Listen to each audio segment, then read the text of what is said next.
When I suddenly woke up, a white ceiling greeted my eyes. Glancing around, I understood that I was in a hospital room. I distinctly remember my stomach suddenly hurting. Yes, that's right. I recall losing consciousness after a sudden stomachache during a meal. Presumably, I was rushed to the hospital in an ambulance. But why did this happen? I always check the expiration dates of the ingredients in the refrigerator. I haven't eaten out anywhere. If not, what caused such a stomachache? As I reflect on my actions, the door to the hospital room suddenly opened. There, with a pale face and short breath, was my daughter. She slowly approached me, wearing an incredible expression on her face. When I asked her, "Is something wrong?" my daughter opened her heavy mouth. "My name is Michelle Clark, and I'm 38 years old. I'm a normal office worker working for a generic company. I've been married to my husband Caleb for 11 years. We discovered my pregnancy right after registering our marriage, and the following year, our daughter Carly was born. My daughter Carly just turned 10 a few days ago. She's growing up healthy every day without any major illnesses. My husband and I both work, providing some financial flexibility in our household. We regularly go shopping as a family of 3 and occasionally travel. Although we can't afford extravagances since we also save money for our daughter's future. Still, living with my beloved husband and adorable daughter is the greatest happiness for me. However, lately, I've been feeling uneasy about my husband. It's not anything significant, but his behavior seems a bit different from before. For example, how he spends his time at home. Since our marriage, he rarely used to look at his smartphone at home. My husband was never tech-savvy, and I always had to teach him how to use gadgets. He even bought a latest smartphone a few years ago, but didn't include any game apps, saying that his only work was to communicate with his family. However, it feels like he has been spending significantly more time on his smartphone in the past few months. Recently, he has been looking at his phone with a happy expression. So I became curious and asked him, "Hey Caleb, lately, you've been messing with your smartphone a lot. Are you hooked on something?" Huh? No, it's not like that. It's an app my junior colleague at work recommended, and it's really interesting. Oh really? Then why not teach it to Carly too? She just got a smartphone, you know. Yeah, that's a good idea. But teaching her game apps might interfere with her studies, right? It's okay. She's responsible. Yeah, that's true. Okay, I will teach Carly next time. My husband, with a somewhat awkward smile, desperately tried to maintain his usual demeanor. However, it's been 11 years since we got married. As a wife, I easily notice when something is off with him. Since our daughter was already asleep, I continued my investigation. "Hey Caleb, there's really something, right?" Huh? What are you talking about all of a sudden? There's nothing. But things have been different lately. You are always on your phone, and on days off, you go out for practice alone. So we have fewer opportunities to go out as a family, unlike before.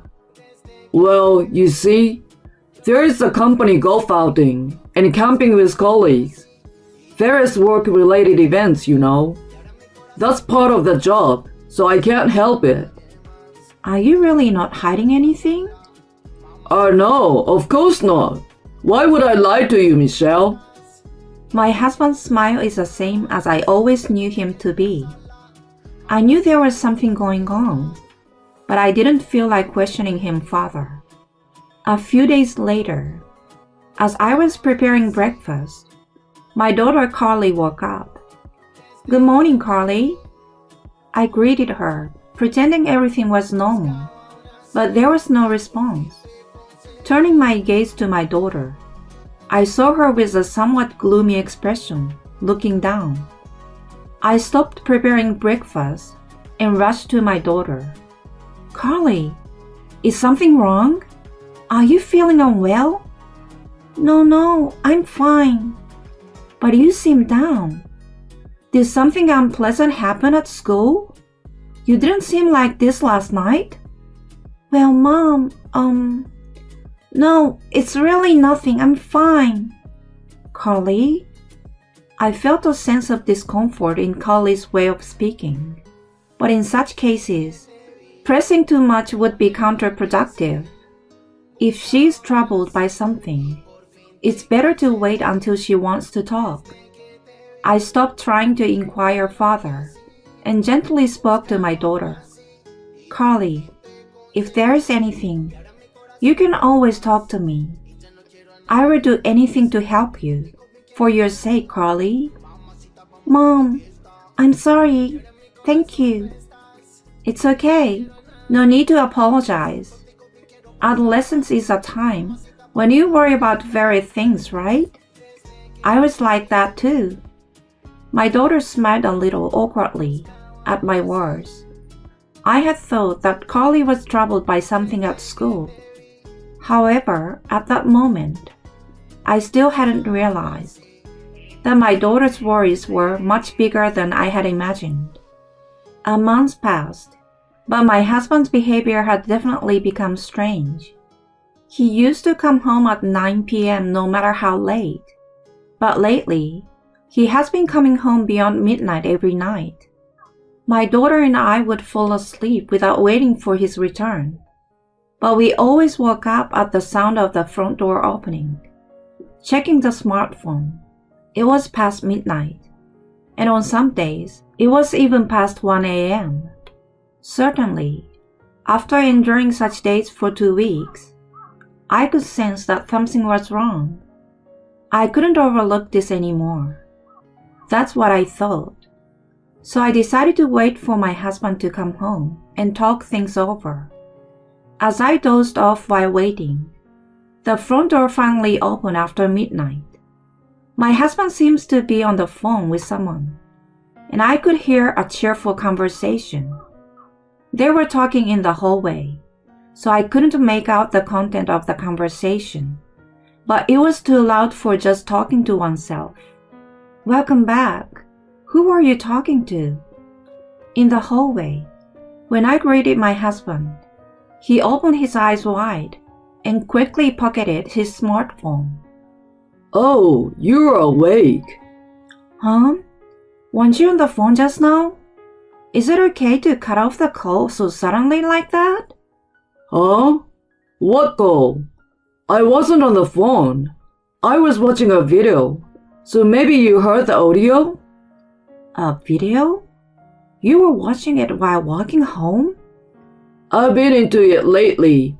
Just listening to the audio is interesting enough, like a radio show." The husband is clearly flustered. Once I noticed this, I sat him down on the couch and asked him clearly, "Hey, isn't it strange that you've been coming home so late recently?" "Oh, what's strange about it? It's just overtime. There's nothing I can do about it." "Has there been overtime every day like that? For almost the past 10 years, there was hardly any overtime, and you used to come home by 9 p.m. at the latest. Why is there suddenly so much overtime now? Isn't it strange?" "Even if you say that, hey now, we are short-staffed. Young people these days quit so easily." "Even so, is it normal for you to suddenly have so much overtime? Do other people at the company also stay this late?" "I'm doing voluntarily. I want to get promoted and be useful to everyone. You'd understand my feelings, right, Michelle?" I too am an office worker like my husband. I would like to be promoted if I could. I understand that feeling. However, every day, just like this, he comes home after midnight and sacrifices every holidays. Being someone with a family, I wonder as a father, is that really okay? Even our daughter Carly must have been feeling lonely all this time. Worried about the weakening bonds within the family, I confronted my husband directly. Hey Caleb, I understand that you want to work hard, and I support you. But can't you think a little about Carly? About Carly? We haven't been going out together as a family for a while, right? Every day, you come home late. Carly doesn't get to see her father, and she must be feeling lonely. Oh, well, yeah, that's true. I will try to adjust my work schedule. Thank you. I appreciate it. Yeah. My husband responded wearily, took out his smartphone, and started using it. It was to the point that I doubted whether he had even listened to my words. As expected, my husband didn't change his behavior, and the days of late returns continued. Despite my regular requests for him to come home early and spend holidays with our daughter, he insisted that work was busy. It seemed like my husband found my reminders bothersome. Over time, he started ignoring me when I spoke, and our conversations as a couple almost disappeared. One day, something unusual happened.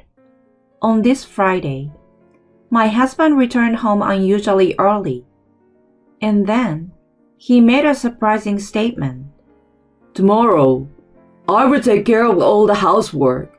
Let's go out as a family during the day. Eh? Really? Yeah, I've been making you and Carly feel lonely all the time. Thank you, Caleb. Finally, it seemed like my feelings had gotten through, and tears welled up. True to his declaration, the next morning, my husband finished cleaning, did the laundry, and even prepared breakfast.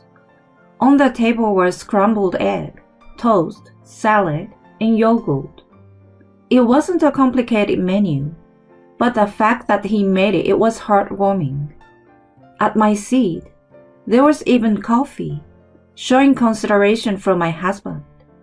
Let's eat. Is it strange to have a meal together as a family of three? Carly still seemed preoccupied, but going out together might lift her spirits. While thinking about this, I felt a discomfort in my stomach as we continued breakfast. Immediately after, I was struck by sudden abdominal pain. Ouch! Without a second thought, I fell from my chair, crouching on the floor. My daughter, who rushed to me, was on the verge of tears. Mom! Mom! Are you okay? Carly, yeah, I'm fine. Lies! You're not okay! Hey, Mom, do you have a tummy ache? Yeah, a little. With a pain I had never felt before, sweat poured from my whole body. In my fading consciousness, I realized something. My daughter was the only one worried about me. My husband didn't utter a word. Unable to move due to my crouched position, I couldn't see my husband's expression. Struggling to maintain consciousness, I desperately pleaded, "Please, take me to the hospital." Then my consciousness faded away. A few hours later, suddenly waking up, a white ceiling greeted my eyes. Looking around, I understood that I was in a hospital room. I remember suddenly feeling pain in my stomach. That's right. I recalled experiencing sudden abdominal pain during the meal. Most likely, I was rushed to the hospital in an ambulance. But why did this happen? I regularly checked the expiration dates of the ingredients in the refrigerator. I hadn't eaten outside. So what caused the intense abdominal pain? Reflecting on my actions, the hospital door suddenly opened. There, with a pale face and out of breath, was my daughter. Approaching me slowly, she wore an incredible expression. In response to my inquiry about what happened, my daughter uttered heavy words. "It's all Dad's fault." Huh? I inadvertently asked for clarification from my daughter. What do you mean? In response to my question, Carly took out her smartphone and showed me a video. No, is this? The video depicted my husband making a call in the living room. Throughout the conversation, Caleb wore a delighted expression, chatting enthusiastically. However, the content of the conversation was dreadful. Oh, don't worry. I'm getting ready. That laxative, right? I've already bought it, and I will just add it to her meal. Next time, I will casually prepare a meal and mix it in for my wife. Casually engaging in such a conversation. My husband. The person on the phone is probably his affair partner or something. After the video ended, my daughter clung to me, crying, "Mom, I'm sorry. Dad was talking to someone when I woke up in the middle of the night before, so I recorded a video, and then..." Carly, I'm sorry. You've been feeling down because of this, right? I wanted to tell you, Mom, but if I did, would you guys still be together? Thank you, Carly. You must have thought a lot about it, but it's okay now. Yeah, I think you're more important. I really hate Dad for doing such a terrible thing. I embraced my crying daughter tightly, stroking her head. At that moment, my parents entered the room. Why are Mom and Dad? Carly contacted me. She asked for help. Carly did? She said help Mom. Even though she is small, she sought help. According to my daughter, right after I collapsed, my husband went somewhere. Carly called an ambulance and at the same time phoned my parents.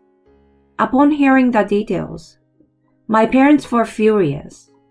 Naturally, my husband had betrayed not only me, but also our daughter and my parents.